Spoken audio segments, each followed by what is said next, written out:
ang mga kwento ng pag-ibig, kwento ng buhay at kwento ng pag-asa dito sa Barangay Love Stories. Love Stories.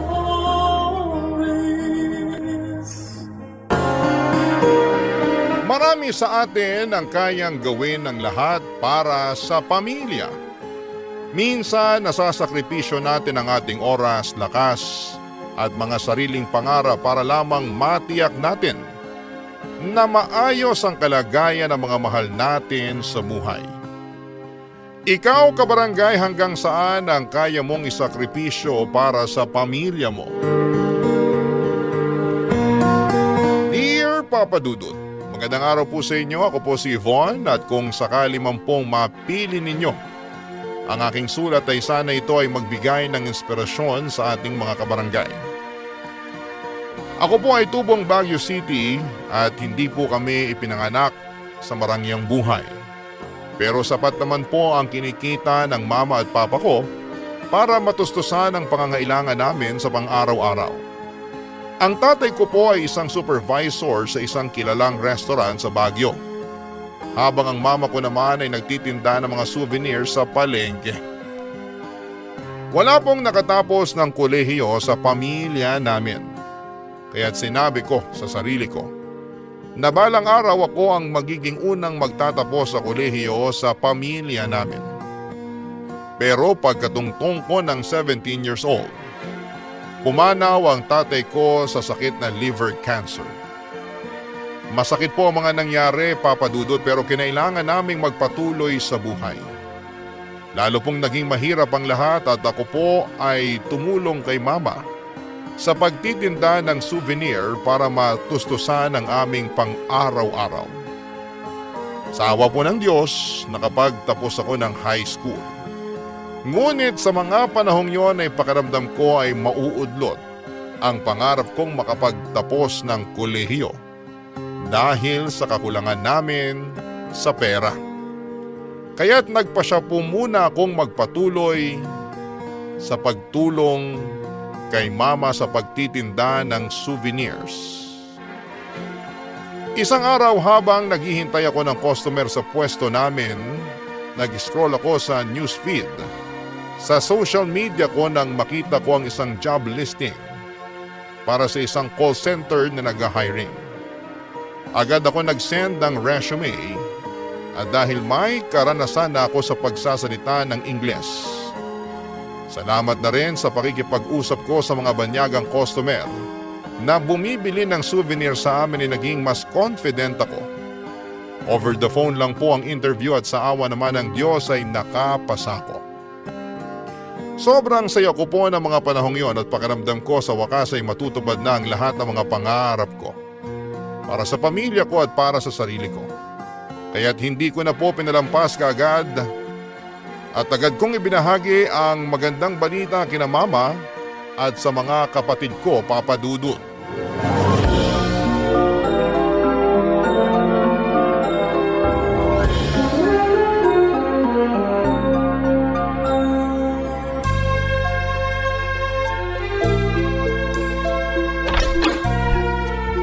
Ma, nakapasa ako! Ha? Ano ibig mo sabihin? Nag-apply po ako sa isang call center na nakabase sa Manila. Nakapasa ako sa final interview. Tanggap na po ako sa trabaho. Wow! Congrats, ate! Thank you, Bunso. Para rin sa atin to. Sandali lang, ate. Manila? Ang layo nun ah.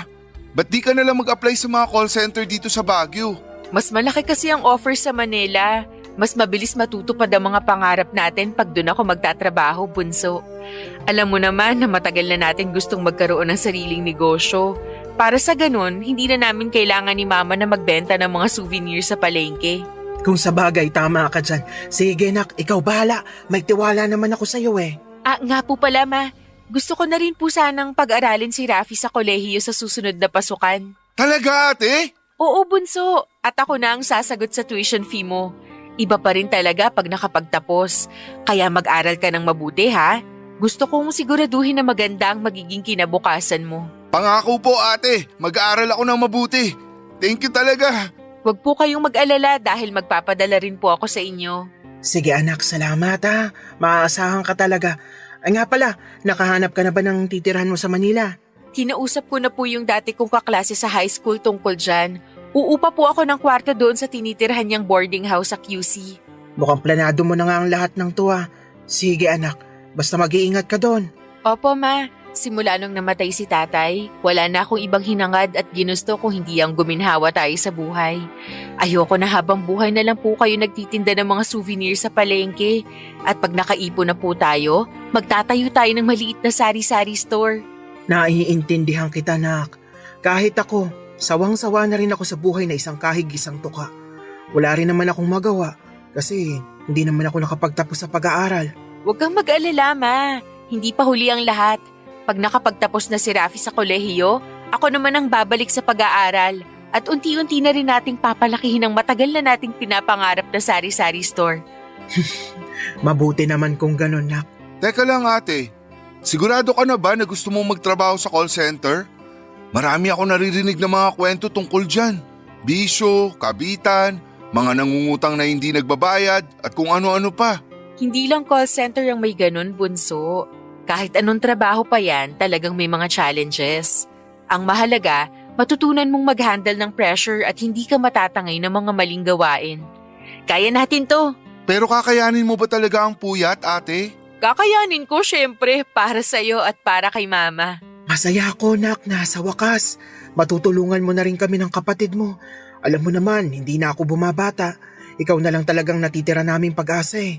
Hindi ko na talaga alam ang gagawin ko kung wala ka. Gaya nga ng sabi ko ma, wala na akong ibang hinangad kung hindi ang makaraos tayo. Muli tayong babangon ma. Pero ate, huwag mo rin kalimutan ang sarili mo ha. Basta kung kailangan mo nang makakausap, tawagan mo lang kami. Syempre naman bunso, sobrang mamimiss ko kayo. Ito talaga si ate ang OA. Sa Manila ka lang naman magtatrabaho. 6 hours lang naman ang pagitan natin. Tsaka na ako iiyak kung mag-a-abroad ka na. Loko-loko ka talaga. Pero seryoso ate, mamimiss din kita. Nga pala anak, kailan ang alis mo? Sa Makalawan na po ma. Sige, basta mag-iingat ka doon ha. Paplansyahin ko lang yung mga damit na dadalhin mo. Sige po ma, salamat. At ikaw Rafi, magpapakabait ka dito ha. Huwag mong bigyan ng sakit ng ulo si mama. Ako pa ba? Huwag kang mag-alala ate, akong bahala. Basta lagi ka magte-text sa akin ha. Opo ate. Sige na, matulog ka na. Maghahanda pa ako ng mga gamit ko. I love you, bunso. I love you too ate.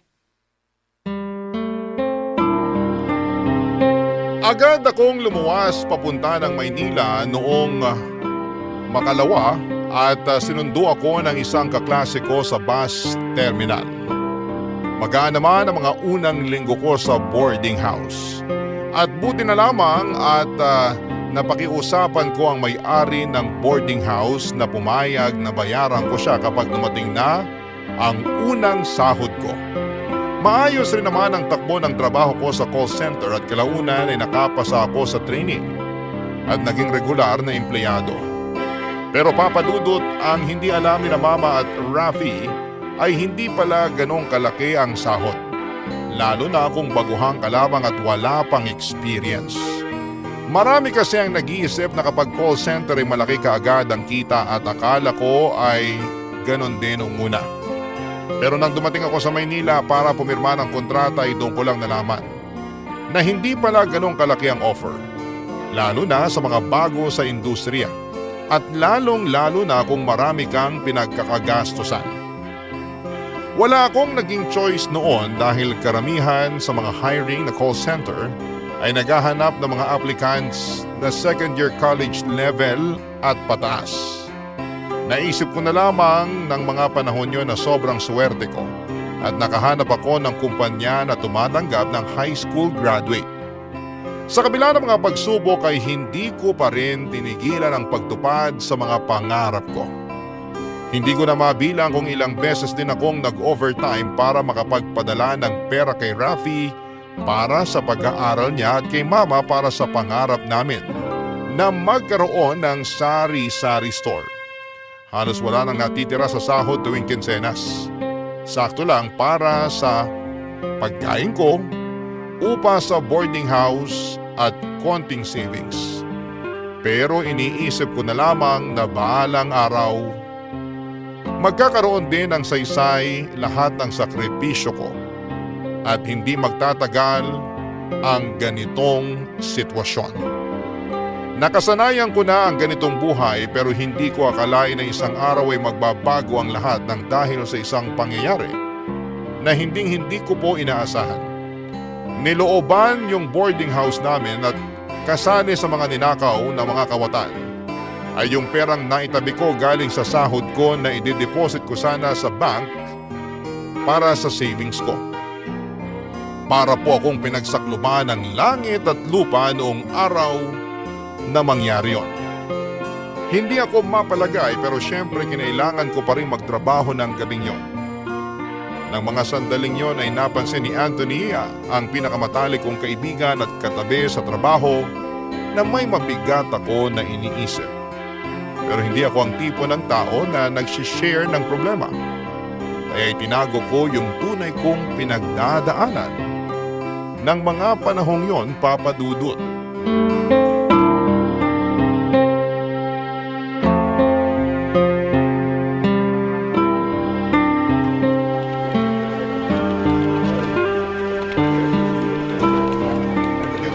Thank you for calling. Have a nice day. Ay, sa dinami-dami ng pumapasok na tawag, akala ko hindi na ako makakapag-break eh. Tsaka isa pa, masisiraan na ako ng bait sa mga to. Ba't ba sobrang sungit ng mga tumatawag ngayon? Ano bang meron sa iniinom nilang tubig at nagtataray sila ngayong araw na to? Uy, kalma! Kakasahod lang natin ng isang araw ah. Eh ba't mukhang stress na stress ka dyan? Sino ba naman ang hindi stress dito? Dire-diretso ang pasok ng mga tawag, ni halos hindi na nga ako makahingi. 8 months na simulang ma-regular tayo sa trabaho. Pero ito ata yung unang beses na napansin kong uminit ang ulo mo. Sigurado ka bang okay ka lang? Kung may problema ka, alam mo naman na pwede mo akong kausapin anytime. Pasensya ka na ha. Wala to. Siguro gutom lang to. Huwag ka kasi nagpapalipas ng gutom. Gusto mo ba sabay na tayong kumain mamaya? Sige ba, basta libre mo. Ay, nagbago na pala isip ko. Hindi na nga lang pala ako kakain. Matutulog na lang ako sa sleeping lounge. Sira. Pero seryoso, natutulog ka ba talaga sa sleeping lounge? Hindi pa eh. Bulong-bulungan kasi dito sa office na may agent daw na pumunta ng sleeping lounge para umidlip saglit. Tapos after a few days, hindi na daw makontak ng family niya yung agent. Tas ayun, nakita na lang siya sa sleeping quarters pero mga 3 days na siya dun at matigas na ang katawan. Nakakaloka, totoo? Ewan ko, yan ang usap-usapan dito eh. Nakakaawa naman. Pero hindi na ako magugulat kung sakaling totoo man yan. Paano ba naman? Puyat at stress ang kalaban mo sa trabahong to. Kaya nanggigigil ako kapag nakakarinig ako ng taon na iniismol o ino-underestimate ang mga tulad nating call center agents.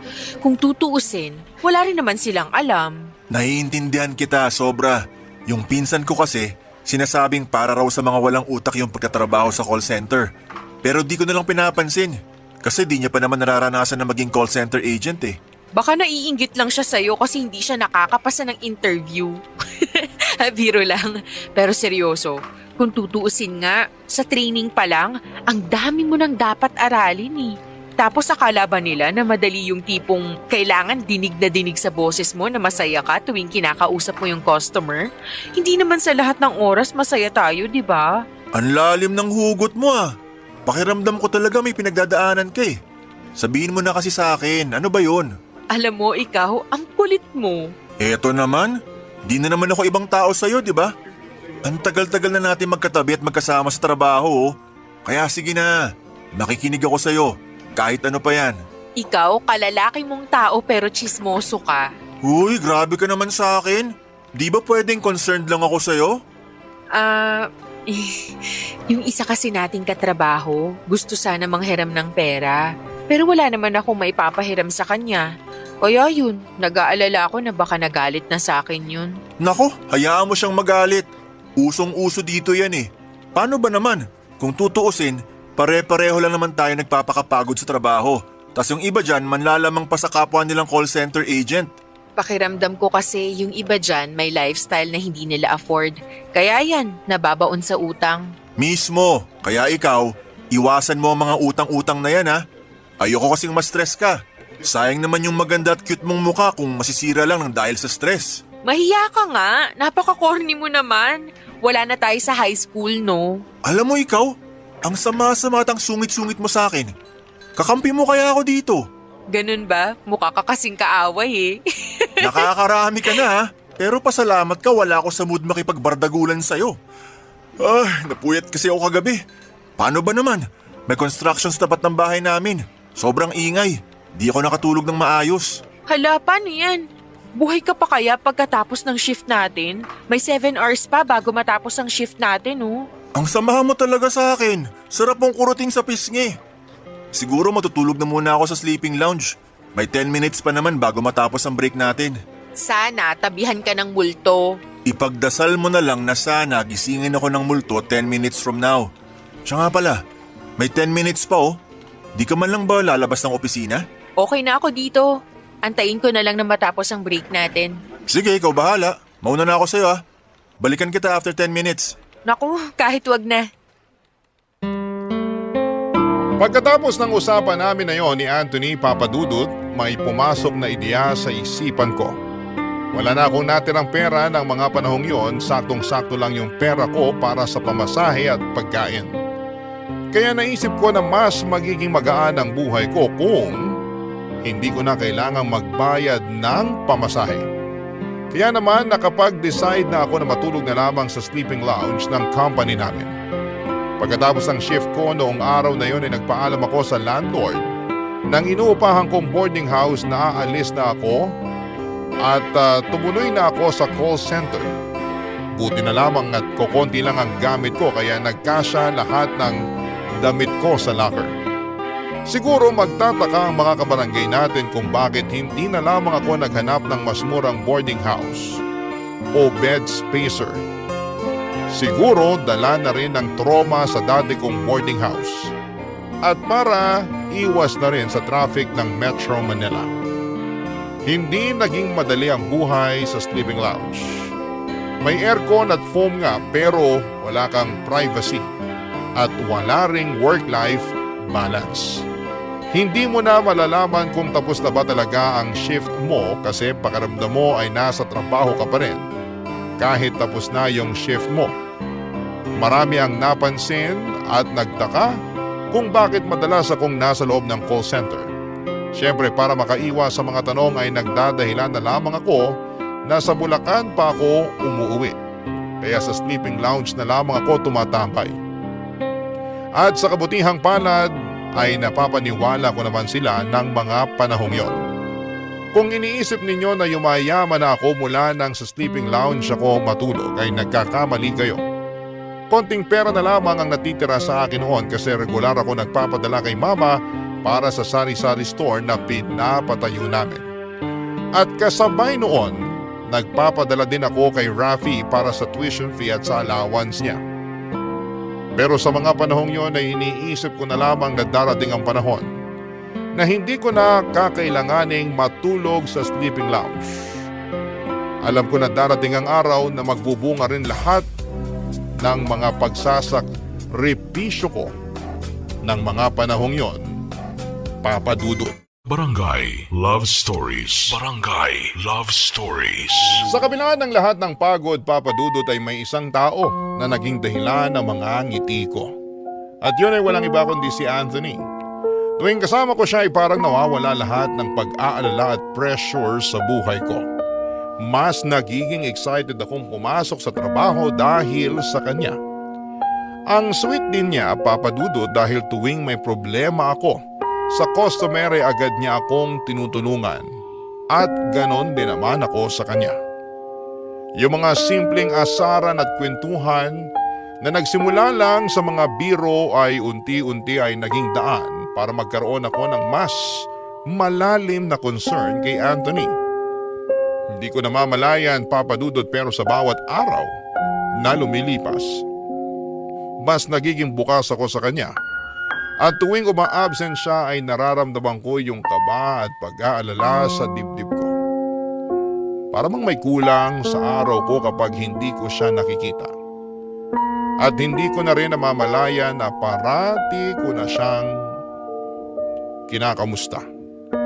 Parang natural na lamang para sa akin na magtanong kung kumusta siya, kung kumain na ba siya at kung ano ang nangyari sa kanya. Si Anthony na dati isang simpleng kasama lamang sa trabaho, ngayon ay parang naging isa sa mga naging taong hindi ko kayang mawala sa buhay ko. Lumipas ang 2 buwan at mas lalo pang nahulog ang loob ko kay Anthony Papadudut.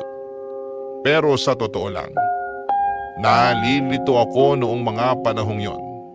Ang dami ko kasing iniisip na responsibilidad at ayoko mawala ng direksyon dahil lang sa isang pagmamahal na hindi ko pa alam kung paano haharapin.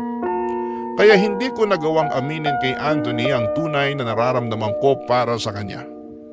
Alam ko sa sarili ko at paulit-ulit kong sinasabi sa isipan ko na hindi madaling makipagrelasyon. Hindi lang pagmamahalan ang kailangan para maging matagumpay ang isang relasyon. Marami pang aspeto ng buhay ang dapat isaalang-alang para maging matatag at magtagal ang isang relasyon. Pero isang gabi habang pareho kaming naka-break at nasa labas ng opisina, kinausap ako ni Anthony at inamin niya sa akin ang pagmamahal na matagal na niya palang nararamdaman para sa akin. Sa mga sandaling yon ay hindi ko alam kung paano ilalarawan ang nararamdaman ko. Sobrang saya at kilig ang nararamdaman ko sa bawat salita niya. Na para bang kinain ko rin lahat ng mga sinabi ko tungkol sa mga pananaw ko pagdating sa pakikipagrelasyon, Papadudut.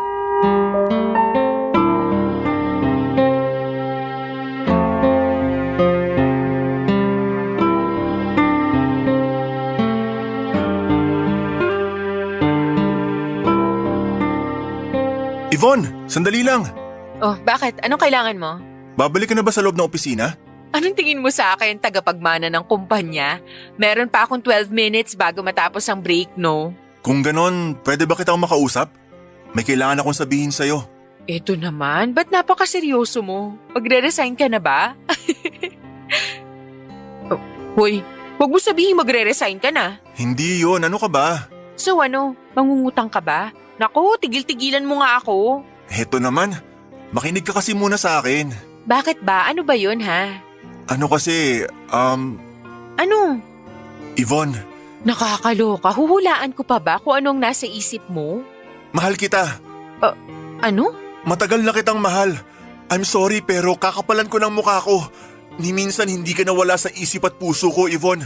Ngayon lang ako nagkaroon ng lakas ng loob sabihin sa iyong lahat ng to kasi natakot ako na baka mag-ibang tingin mo sa akin kapag inamin ko sa iyong totoo. Na baka masira ang pagkakaibigan natin kung sakaling sabihin ko sa iyo ang tunay ko na nararamdaman. Well, at least hindi na ako mahihirapan. Ha? Ba't ka naman mahihirapan? Kasi matagal na rin kitang mahal, Anthony. Ano? Nung una, akala ko kasi concerned lang ako sa'yo bilang matalik mo na kaibigan. Pero hindi ko na namamalayan na unti-unti na palang nahuhulog ang loob ko sa'yo. Mahal na rin kita, Anthony. Talaga? Gusto mo bang bawiin ko? Hindi! I love you too, Yvonne! Di mo alam kung gaano ko kasaya ngayon. Gusto kong ipagsigawan sa buong building kung gaano kita kamahal. Subukan mo, talagang tatamaan ka sa akin. Nakakahiya, Anthony. Ano ka ba? Nga pala, Yvonne, matagal ko na pinag-isipan to. At sa tingin ko, oras na rin para sabihin ko sa'yo to. Naku, eto na naman siya.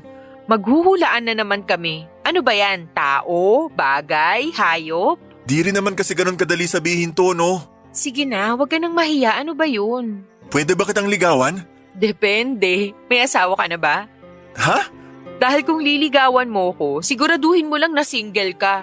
Ayokong maging kabit, kagaya ng mga naririnig ko na kadalasang nangyayari sa call center. Alam mo, ikaw nakakarami ka na sa akin pero hindi pa ako nakakabawi sa'yo. Pero okay lang yun kasi mahal na naman kita eh. Napaka-corny mo talaga. So, yung tungkol dun sa tanong ko, ano na? Oo na, pumapayag na ako. Talaga? Thank you! Thank you! Uy, hinaan mo nga yung boses mo. Sige na, mauna ka na. Mamaya na tayo mag-usap. Sasagutin ko lang to. Hello? Hello anak, kumusta ka na? Hi ate! Kumusta ka na dyan? Miss na kita. Hello, Ma! Hi, Bunso! Miss ko na rin kayo. Okay naman ako dito. Kayo? Kamusta kayo dyan? Ikaw, Bunso, kamusta ang pag-aaral mo? Okay naman ate, mataas nga ang grades ko eh. Naku, Bunso, keep up the good work ha! Proud na proud si ate sa'yo. Kayo, Ma, kamusta kayo? Kamusta na yung pinapatayo nating sari-sari store? Okay naman ako anak. Kaya din ako napatawag na kasi gusto kitang kausapin tungkol sa sari-sari store. Bakit, Ma? May problema ba? Wala naman, kaso kulang yung huling pinadala mo eh. Ha? Paanong kulang, Ma? Ganito kasi yan. Kumuha ako ng 2 pang tao para mas mapadali yung pagpapatayo natin ng sari-sari store. Sakto lang yung pinadala mo nung nakaraan para sa mga materyales. Pero nak, huwag ka mag-alala kasi kapag naipadala mo na ang pera, sigurado ako na mas mapapadali ang pagpapatayo natin ng sari-sari store. Ganun ho ba? Sige po, Ma. Huwag po kayong mag-alala. Magpapadala po ulit ako sa inyo pagkatapos ng shift ko. Sige anak, salamat. Sige na ho, kailangan ko na ulit pumasok sa loob. Matatapos na kasi ang break ko.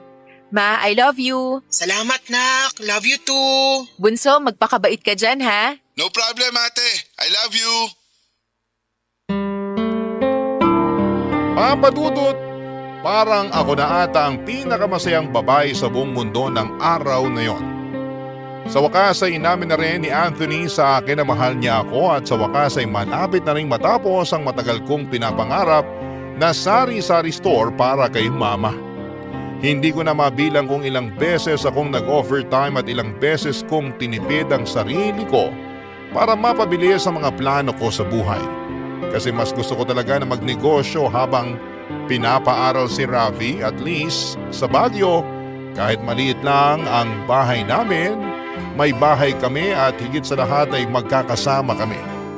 Ganon pa rin naman ang routine ko. Tuwing kinsenas, nagpapadala ako kay mama at kay Rafi. Kadalasan ay sakto na lamang para sa pagkain at pang-laundry yung natitira sa akin.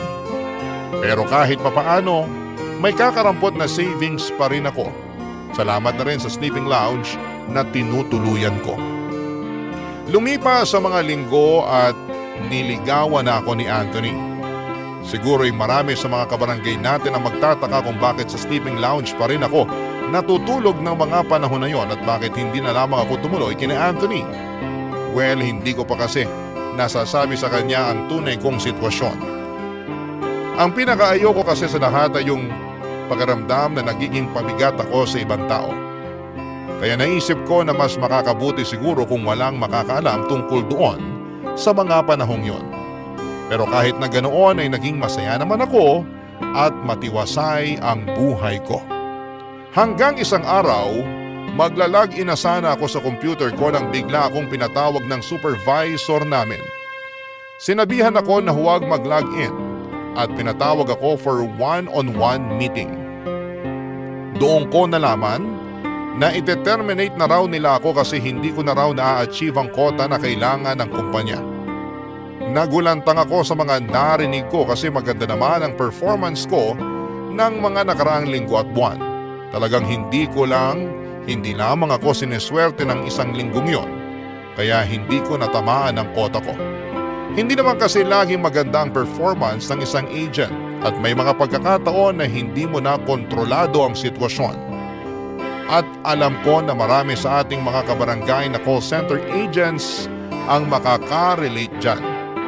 Naiyak ako sa sinabi ng supervisor namin at dali-dali kong sinorender ang headset at ang ID ko hanggang sa nakita ko ni Anthony na nagliligpit na ng mga gamit ko sa locker. Papa Dudut.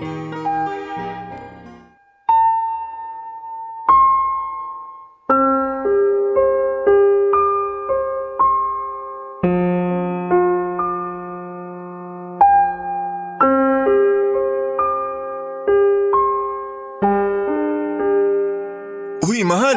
Andiyan ka lang pala. Kanina pa kita hinahanap ah. Nagtataka nga ako kung bakit nakapatay ang computer mo dun sa loob eh. Kala ko ma-absent ka na. Tsaka ba't ang dami mong dalang gamit? Teka lang. Mahal, umiiyak ka ba? Mahal, kausapin mo naman ako. Sobrang unfair lang kasi. Tina-terminate na nila yung kontrata ko dahil hindi raw naging maganda yung performance ko ngayong week na to. Kung makapagsalita sila, akala mo naman. Yung para bang wala na akong magandang nagawa sa kumpanyang to. Ano? Hindi nila pwede gawin sa'yo to, mahal. Sino may sabi niyan sa'yo, yung supervisor natin? Diyan ka lang, kakausapin ko siya. Anthony, wag na. Hindi ako makakapayag, hindi pwede to. Hindi na makatarungan tong ginagawa nila sa'yo, mahal. So ano, pakikiusapan mo sila na wag akong sisantihin? Nako Anthony, nagsasayang ka lang ng oras. At isa pa, ayoko na maging parte ng isang kumpanya na tinatanggal yung mga empleyado nila ng ganun-ganun na lang. Siguro, sign na rin to ng Diyos na sapat na ang mga naging sakripisyo ko. Anong ibig mong sabihin? Matagal na ako natutulog sa sleeping lounge, Anthony. Kinailangan kong gawin yun para makapagpadala ko ng mas malaking pera para sa pangarap naming negosyo ni Mama at para na rin sa pag-aaral ng kapatid ko. Ngayon natapos na ang chapter ng buhay ko sa kumpanyang to. Oras na para umuwi ako sa amin sa Baguio. Nang sa ganon, matulungan ko na rin si Mama sa pag-aasikaso ng sari-sari store. Ay, nakakalungkot lang isipin na disposable ang tingin sa akin ng kumpanyang to. Itatapon na lang ng basta-basta na para bang wala na akong magandang ginawa. Sandali lang. Matagal ka nang natutulog sa sleeping lounge? Mahal, ba't hindi mo kagad sinabi sa akin? Anthony, ayaw kong maging pabigat sa'yo. Pinili kong ilihim ang lahat ng to sa'yo kasi mas gusto ko na mag-focus ka sa sarili mo. Mahal kita at kailanman ayokong iparamdam sa'yo ang bigat at hirap na pinagdadaanan ko sa buhay. Mahal naman para mo naman akong ginawang inutil niyan. Nangyari na ang nangyari, Anthony. Wala ka nang magagawa doon. So, kailan ka uuwi ng Baguio? Gusto rin kitang kausapin tungkol dyan. Bakit, mahal? Anthony, siguro mas mainam kung maghiwalay na muna tayo sa ngayon. Ano? Yvonne, ikaw naman ata nagiging unfair sa akin ngayon. I'm sorry pero gusto ko na munang mag-focus sa magiging negosyo namin ni Mama at sa pag-aaral ng kapatid ko. Anthony, maniwala ka, mahal kita. Pero talagang may mga bagay na kailangan kong pagdaanan ng mag-isa. Yvonne naman Sino ba nagsabi sa'yo na kailangan mo pagdaanan lahat to na mag-isa? Andito ko, Yvonne. Mahal, please. Huwag mo naman gawin sa akin to. I'm sorry, Anthony, pero buo na ang desisyon ko. Yvonne naman Di mo alam kung gaano kasakit ang ginagawa mo sa akin ngayon. Mahal. Nagmamakaawa ko sa'yo. Huwag mo akong iwan, please. Wala naman tayong problema, di ba? Yvonne, makinig ka sa akin. Hindi mo kailangan gawin to. Andito lang ako para sa'yo. Yvonne, please naman, kausapin mo ko. Anthony, tama na. Wala nang patutunguhan tong usapang to. Ayaw mo yung pakiramdam na para kang disposable. Pero bakit yun mismo pinaparamdam mo sa akin ngayon? Hello, Ma? Anak, kumusta ka na dyan? Ma, si ate ba yan? Ay ate! Okay lang ako. Ate, umiiyak ka ba? Nako, hindi no. Wala naman ako rason para umiyak May allergy kasi ako ngayon. Kaya yan. Siguro pagod na pagod ka sa trabaho ate. Parang ganun na nga. Nga pala, kumusta na yung pinapatayo nating sari-sari store? Ay nak, tungkol nga pala dyan. Huwag kang mag-alala. Malapit nang matapos ito. Konti na lang yung kailangang ayusin. Tas pwede nang lagyan ng groceries. Kailangan ko lang ulit ng pera para sa sahod ng mga tauhan natin dito. Kaya magpadala ka na sa susunod na linggo, ha, nak? Sige po, Ma. Wag na ho kayong mag-alala. Ako na po ang bahala dyan. Nga pala ate, kailan ka ba uuwi dito? Nako, Bunso. Wag mo na munang isipin yan. Basta, ipangako mo sa akin na mag-aaral ka ng mabuti, ha? At lagi kayong mag-iingat dyan. Opo ate. Sige na, Bunso. I love you, Ma. Ingat ho kayo. I love you. Sige anak, bye-bye. Hindi na po ako nag-abala na sabihin kay Mama at sa kapatid ko tungkol sa bala kong lumuwas ng Baguio, Papa Dudut. Alam ko na sigurado magtatanong sila kung bakit ako uuwi at ayokong sabihin sa kanila na nawalan ako ng trabaho at nakipaghiwalay ako sa boyfriend ko. Kasi hindi ko pa rin ganap na napoproseso ang lahat ng nangyari noong araw na yon. Minahal ko rin po ng buo ang trabaho ko sa call center. Oo, may mga pagkakataon talagang nababadtrip ako sa mga reklamo ng customers at halos nauubos na ang pasensya ko sa mga malditang customers. Pero eto rin ang naging buhay ko sa mahabang panahon. Sobrang unfair ng pagkaka-terminate sa akin, pero habang iniisip ko ang mga nangyari, naisip ko rin na kung kaya nilang magpatalsik ng empleyado ng ganon kadali ay baka may mas malala pa silang pwedeng gawin, hindi lang sa akin. Kung hindi sa ibang empleyado rin. Kaya yun na lamang po ang tinanim ko sa isipan ko para hindi ko na rin lubos na maramdaman ng panghihinayang at ang sakit sa pagpapatalsik sa akin sa trabaho. Sobrang sakit din para sa akin ang naging desisyon na hiwalayan si Anthony noong mga panahong yon. Siguro ay marami sa mga listeners ninyo ang magsasabi na selfish ako. Pero sa mga oras na yon ay yon ang akala kong pinakamabuting gawin. Ayokong idamay siya sa gulo ng buhay ko at mas pinili ko na lamang na maghiwalay kami kesa magdulot pa ng dagdag na problema sa kanya dahil sa mga pinagdadaanan ko. Naisip ko na baka balang araw kapag naayos ko na ang buhay ko, magkakabalikan kami ni Anthony, pero sa ngayon ay kinailangan kong ayusin muna ang buhay na naiwan ko sa Baguio. Napakasakit po na mawala ng trabaho at alam ko na hindi sapat ang kakarampot na savings ko para makaraos kami. Kaya ang tanging pag-asa ko na lamang ay ang sari-sari store na pinaghirapan kong buuin mula sa simula. Ayokong bumalik sa buhay na isang kahig isang tuka, Papa Dudut, at higit sa lahat ay ayokong maging dahilan pa ang lahat ng ito para magtrabaho pa ang kapatid ko para lamang makapag-aral siya. Kung may dapat magsakripisyo, ako na lamang. Basta siya ay makakapag-aral ng maayos nang walang sagabal. Lahat gagawin ko kahit masakit para sa mga mahal ko sa buhay, Papa Dudut. Kahit ang hiwalayan, ang mahal ko. Barangay Love Stories. Barangay Love Stories. Agad kong nilagay ang mga gamit ko sa isang backpack at sumakay na ako ng bus pabalik ng Baguio ng gabing yon. Habang nakaupo ako sa bus ay hindi ko napigilan ang mga luha ko tuwing naiisip ko si Anthony. Sobrang nakakaramdam ako ng guilt sa ginawa ko sa kanya. Pinili kong makipaghiwalay dahil gusto kong protektahan siya, pero paano kung mas lalo pa palang nakasama sa kanya yung desisyon kong yon. Gulong-gulo ang isipan ko habang nasa biyahe at hindi ko alam kung tama ba ang ginawa ko o kung may ibang paraan sana akong ginawa, Papa Dudut. Pero sa kabila ng lahat ng yon, pinili ko na lamang na huwag munang mag-isip ng malalim. Inisip ko na lamang na mamaya ko na aayusin at pag-iisipan ang lahat ng mga bagay sa pag-uwi ko. Napansin ko din ang cellphone ko na may mga text messages mula kay Anthony, pero hindi ko na muna binuksan, Papa Dudut. Ang bigat kasi ng pakiramdam ko. At hindi ko pa alam kung ano ang sasabihin ko sa kanya o kung paano ko siya kakausapin.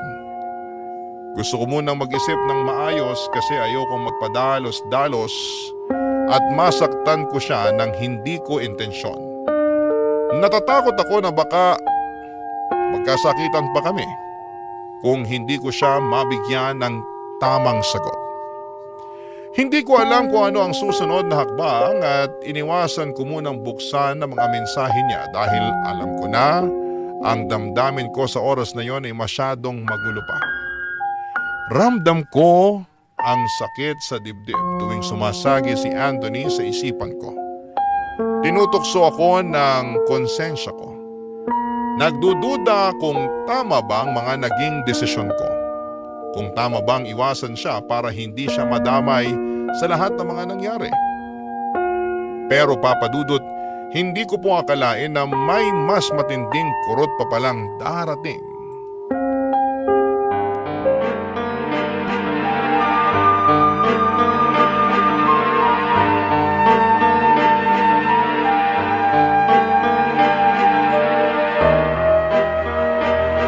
Rafi!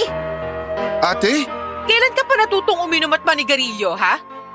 Ate, anong Hindi ako nagpakapagod sa Manila para lang matustusan yung bisyo mo, hayop ka. Ate, I'm sorry. Halika dito, pumasok ka nga sa bahay. Hindi pa tayo tapos, Rafi. Alam ba ba ni Mama tong mga pinaggagawa mo? Ano to, ha? Ba't wala ko nakikita ni Anino man lang ng sari-sari store dito? Ate, sorry talaga. Anak, ba't di ka man lang nagpaalam na darating ka pala? Maano to? Saan napupunta lahat ng pinapadala ko sa inyo? Yvonne, Mahautang na loob. Huwag kayong magsinungaling sa akin. Sabihin nyo na lang sa akin ang totoo. nakabuntis ang kapatid mo at kinailangan namin gamitin yung pera para sa mga gastusin dun sa magiging apo ko. Anak, maniwala ka. Sasabihin ko rin naman sa yung tungkol dito pero naghahanap lang talaga ako ng tamang tiyempo. Ano, Ma? Pinaghirapan ko po ang bawat sentimo na pinapadala ko sa inyo. Paano nyo nagawa sa akin to, ha? Ma naman, pambihira. Hindi nyo po alam kung anong kinailangan kong tiisin para lang maipadala sa inyo yung mga perang pinapadala ko. Hoy, Yvonne! Ang kapal ng mukha mo para isumbat sa akin lahat ng pinadala mo. Kung magsusumbatan lang din naman tayo, idagdag mo na rin yung mga panahong kinailangan ko magbenta sa palengke para lang matustusan niya mga pangangailangan nyo, ingrata! At kung labag pala sa loob mo yung mga perang pinapadala mo, di sana simulat sa pool pa lang, hindi ka na nagpresenta na magpapadala ka ng pera sa amin. Ma, hindi hulabag sa loob ko yung mga perang pinapadala ko sa inyo. Desisyon ko po yun. Yung labag po sa loob ko ay kung paano niyo ako nagawang lokohin ng paulit-ulit para sa pera. Nawalan ho ako ng trabaho, Ma.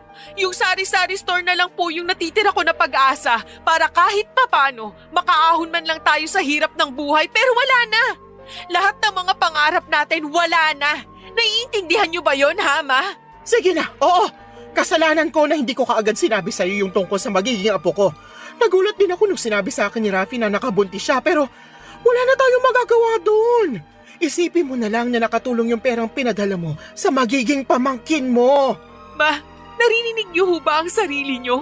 Kung tutuusin, Yvonne, kulang pa lahat ng pinadala mo kumpara sa perang nagastos ko sa'yo simula nung pinanganak ka. Ang kapal naman yata ng mukha mo para ipamukha sa akin lahat ng naitulong mo.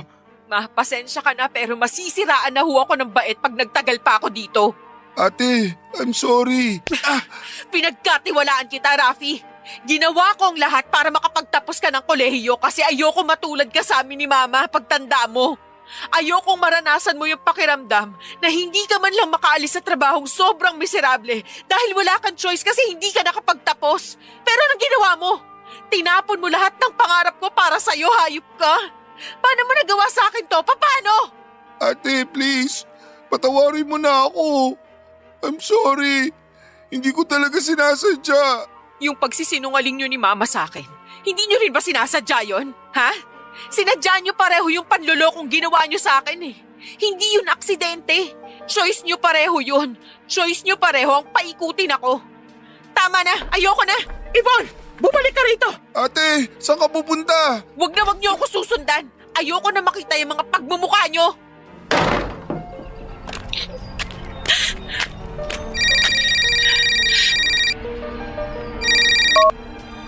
Hello, Anthony? Yvonne, salamat naman. Akala ko di mo na ako kakausapin eh. Pasensya ka na, Anthony. Ngayon ko lang kasi napansin tong cellphone ko eh. Kumusta ka na nga pala? Sana okay ka lang. Alam kong medyo harsh at brutal ako nung huli nating pag-uusap. Sorry talaga ha. Sana patawarin mo pa ako. Hindi ko intensyon na saktan ka. Gulong-gulo lang talaga isip ko nun, Anthony. Mahal, kumalma ka. Nasa Baguio ako. Andito ko ngayon sa Burnham Park. Ano? Anong ginagawa mo dito? Nagpapalamig. Eto naman, syempre andito ko para sundan ka. Buti na lang talaga sinagot mo yung telepono. Yvonne, parang awa mo na pag-usapan natin to ng personal. Huwag ka nga alis dyan. Pupuntahan kita.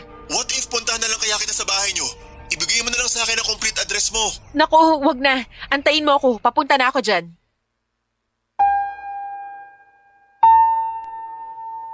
Natuloy ang pagkikita namin ni Anthony sa Burnham Park, Papadudot. At doon ko nalaman na nag-resign din pala siya sa call center na pinapasukan namin. Napagtanto ni Anthony na kung kaya nilang i-terminate ako ng walang makatarungang dahilan, hindi malayo na gawin din nila ito sa iba. Kasabay ng revelasyong ito ay doon ko na rin ibinunyag kay Anthony ang lahat ng mga nangyari sa bahay. Kung paanong naglahong parang bulang lahat ng pinaghirapan ko. Sa mga panahong yon ay kinomfort ako ni Anthony ng higit pa sa aking inaasahan. naramdaman ko ang tunay na malasakit niya. At sa mga sandaling yon, tanong ko na lang sa sarili ko ay deserve ko ba talaga ang isang katulad niya. Nang gabing yon ay nagbook kami ni Anthony ng hotel sa Session Road at doon namin pinag-usapan ang mga plano namin. Napagkasunduan namin na ipagpatuloy ang naudlot naming relasyon at niyaya ako ni Anthony na tumira na lamang sa apartment na inuupahan niya sa Quezon City. Pareho kaming nagtatrabaho ni Anthony pero sa ibang call center na. Sa sipag, tiyaga at dedikasyon, si Anthony ay naging supervisor at ako naman ay naging trainer. Pagkalipas ng ilang taon ay nag-resign kaming pareho at nakapagpundar na kami ng lupa, bahay at may maliit kaming convenience store. Pinagtutulungan namin ni Anthony na palaguin ang aming negosyo. At sa lahat ng mga biyaya, dumating din ang pinakamagandang regalo, ang aming malusog na baby boy.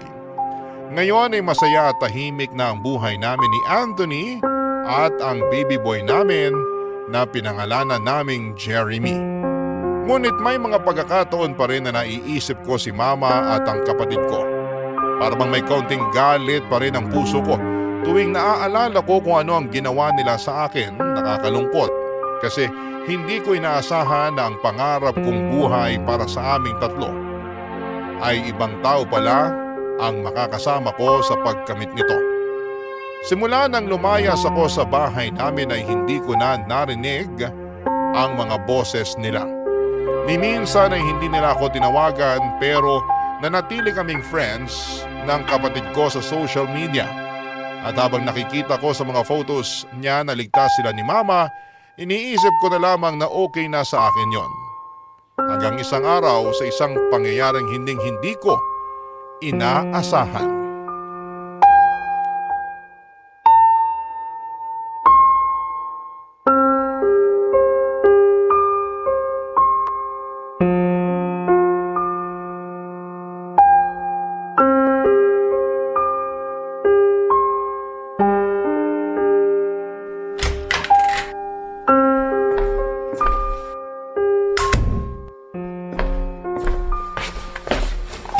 Oh, mahal, saan ka galing? Hi, mahal!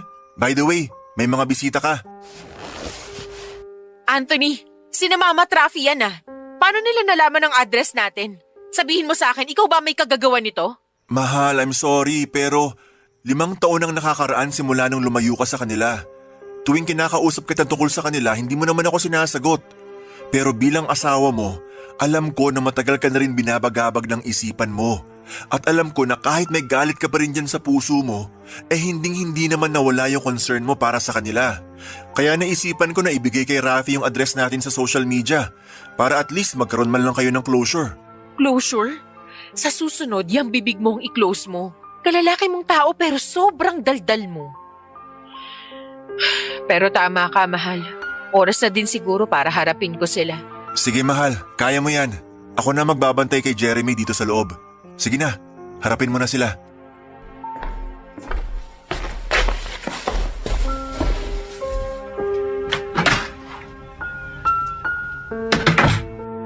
Ma? Rafi? Ate, sobrang na-miss kita. Miss na kita. Yvonne, alam kong huli na ang lahat pero hihingi pa rin ako ng tawad sa lahat ng nagawa ko sa'yo. Hindi ko pinahalagahan ang lahat ng sakripisyo mo para sa pamilya natin. Lahat ng pagod, lahat ng paghihirap mo, binaliwala ako. Nung mga panahon na yon, sobrang saya ko kasi magkakaapo na ako pero hindi ko man lang inisip kung paano ka nasaktan. Kung gaano kang nagsikap para mairaos ang pamilya natin sa hirap. Hindi mo naman obligasyon yun. Lahat ng mga pangarap mo, lahat ng mga plano mo, hindi ko binigyan ng halaga. Anak, sana mapatawad mo ko. Hindi ko na kayang balikan ang mga pagkakamali ko pero sana maramdaman mong lahat ng pagsisisi ko sa lahat ng pagkukulang ko. Ma, thank you. Sobra. I love you. Ate, I'm sorry. Kapakanan ko lang din yung iniisip mo noon at binaliwala ko lahat yun. Ramdam na ramdam ko na yung bigat ng mga naging desisyon ko sa buhay. Pero ate, mas hindi ko nakakayanin kung magagalit ka pa rin sa amin hanggang ngayon. Siguro hindi ko deserve yung pagpapatawad mo ate. Pero gagawin ko ang lahat para lang mapatawad mo ko. Bunso, tumayo ka nga dyan. Hindi mo kailangan gawin yan. Tumayo ka. Ate, Ma, Bunso, hindi lang kayo ang may kasalanan dito. Ako rin. Nilamon ako ng pride ko. Nagpadala ako sa galit ko ng 5 taon. Ang laki ng oras na sinayang ko. Sana mapatawad niyo pa ako. Pangako, babawi ako sa inyo. Anak, wala kang kasalanan. Pasensya ka na't ngayon lang tayo nagkita-kita ulit. Dahil na rin po sa tulong ni Anthony. Napakaswerte ko talaga sa asawa kong yan. Dahil sa kanya, nagkita-kita ulit tayong 3. Wag mo na siyang pakakawalan, nak. Bihira lang ang mga ganyang klaseng lalaki. Opo ma, tama ka dyan. Ano ba yan? Tigilan na nga natin tong drama na to. Nga pala, Bunso, eto na ba yung pamangkin ko? opo ate, 5 years old na po si Scott. Scott? Ang cute naman ng pangalan niya. Nako, sigurado akong magiging matalik na magpinsan sila ng anak ko na si Jeremy. Ipagdadasal ko na lang talaga na sana hindi kasing pilyo mo itong si Scott paglaki niya. Nako, wag ka nang umasa. Tingnan mo na lang ang mukha ng batang yan. Kamukhang kamukha ng kapatid mo, di ba? At hindi lang ang mukha, pati na rin yung ugali. Manang-mana sa kapatid mo. Pero at least cute, di ba? Yan ang gusto ko sa iyo ate. Nga pala, Bunso. Nasaan na nga pala ang nanay ni Scott? Ayun, sumama sa Amerikano at hindi na nagpakita sa amin. Wala man lang kaamor-amor yung babaeng yun sa anak niya. Ganun ba? Huwag ka mag-alala, Bunso. Pagsubok lang yan. Makakabangon ka rin, promise. Paano ate? Paano pa ako makakabangon kung sinayang ko na yung binigay mong pagkakataon sa akin para makabangon sa buhay? Sige, ganito. Dito na muna si Baby Scott sa amin. Kami na ni Mama ang bahala sa kanya. Mas mainam na rin yun. At least may kalaro si Baby Jeremy. At gagamitin mo yung opportunity na yon para makabalik ka sa pag-aaral. Talaga ate? Pag-aaralin mo ako ulit? Ay, syempre, hindi na. Ganito ang mangyayari. Doon ka magtatrabaho sa convenience store namin ng Kuya Anthony mo. Tapos, sa tulong ng kikitain mo, ikaw na mismo ang magbabayad ng sarili mong tuition at ikaw na rin ang bahala mag-budget sa allowance mo, okay? I love you ate! Salamat talaga! I love you too. Pag ikaw hindi ka pa tumino, hindi lang sampal ang aabutin mo sa akin. Nagkakaintindihan ba tayo? Opo ate! Thank you! Thank you talaga!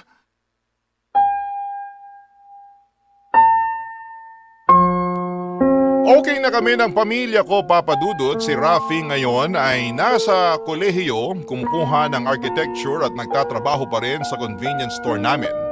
Si Mama naman ay patuloy na nagbabantay sa anak ni Rafi na si Scott. At tuwang-tuwa naman si Mama sa pagbabantay sa apo niya. Pero bilang mag-asawa, syempre kailangan namin ni Anthony ng privacy. Kaya nakapag-decide kami na ipa-occupy muna kina Rafi at Mama yung kondo na nabili namin hanggang sa makagraduate si Rafi. Lalo na't bakante naman ito. Okay naman sila Mama at Rafi sa desisyon namin yon, kaya tuwing weekend na lamang kami nagkikita-kita para sa mga bata. Tungkol naman sa naiwang bahay namin sa Baguio ay pinag-iisipan pa namin kung ipaparenovate o ibebenta. Siguro magbibigay na lamang po ako ng update sa inyo sa mga susunod na taon kung sakaling mabasa nyo pa ito. Para sa akin naman, nagbalik na ako sa pag-aaral at kumuha ako ng kursong journalism. Medyo mahirap pagsabayin yung pagbabantay ng bata at pagtitake ng classes at pagpapatakbo ng convenience store, pero kinakaya ko dahil na rin sa tulong ng asawa ko na si Anthony. Minsan nga ay tinatanong ko pa rin yung sarili ko kung deserve ko ba talaga ang magkaroon ng sobrang bait na asawa na katulad niya. Marami po akong na-realize sa dinami-dami ba naman ang nangyari sa akin. Pakiramdam ko po ay magiging kasing kapal ng encyclopedia itong letter ko kung iisa-isahin ko yung mga natutunan ko sa buhay. So siguro isang mahalagang aral na lamang muna ang gusto kong ibahagi sa ating mga kabarangay ngayon.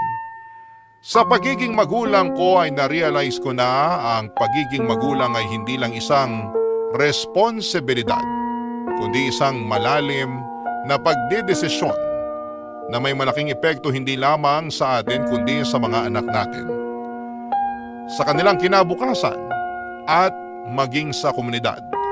Kung sakali man pong matanggap ninyo ang aking sulat, Papa Dudut, taos-puso po akong nagpapasalamat sa inyo sa pagbigay ninyo ng pansin sa aking kwento.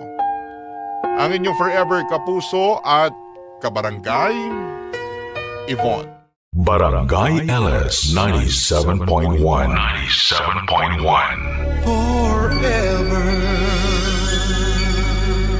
Napakasakit na nangyari kay letter sender. Pero buti sa uli, naging maayos pa rin ang buhay niya.